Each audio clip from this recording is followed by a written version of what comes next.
Depuis le Moyen-Âge et partout dans le monde, des personnes ont frôlé la mort et en sont revenues.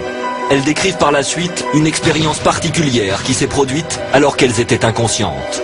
On appelle cela une expérience de mort imminente. Pour ces rescapés de l'inconnu, il est parfois très difficile d'en parler. Néanmoins, les spécialistes ont pu établir certaines caractéristiques. L'expérience de mort imminente, qu'on appelle en anglais NDE, est une expérience qui arrive à un certain nombre de personnes qui ont frôlé la mort ou qui croient l'avoir frôlée. Ce qui veut dire que le déclencheur peut être simplement psychologique. Philippe Labro est écrivain et journaliste. Il y a un peu plus de 10 ans, il a été victime d'une pneumopathie foudroyante. Nicolas Brulard est photographe. Il a été victime d'un accident de voiture.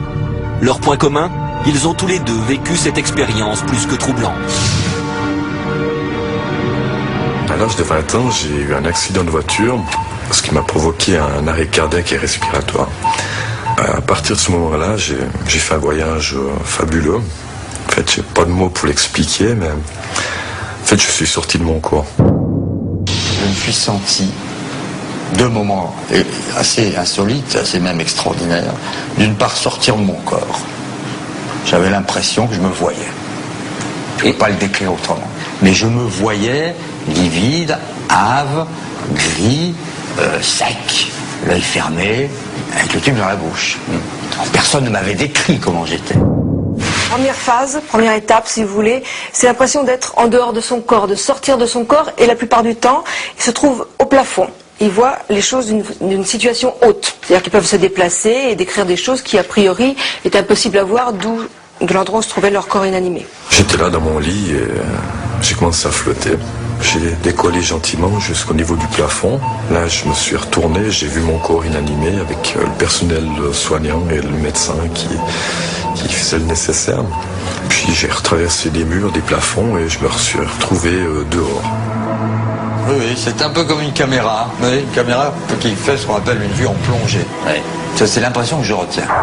Après, on appelle la phase du tunnel, mais c'est pas toujours un tunnel. Donc c'est un espace sombre, un espace de transition, de passage. Il se déplace quelquefois vite, quelquefois c'est un petit peu désagréable, un petit peu angoissant.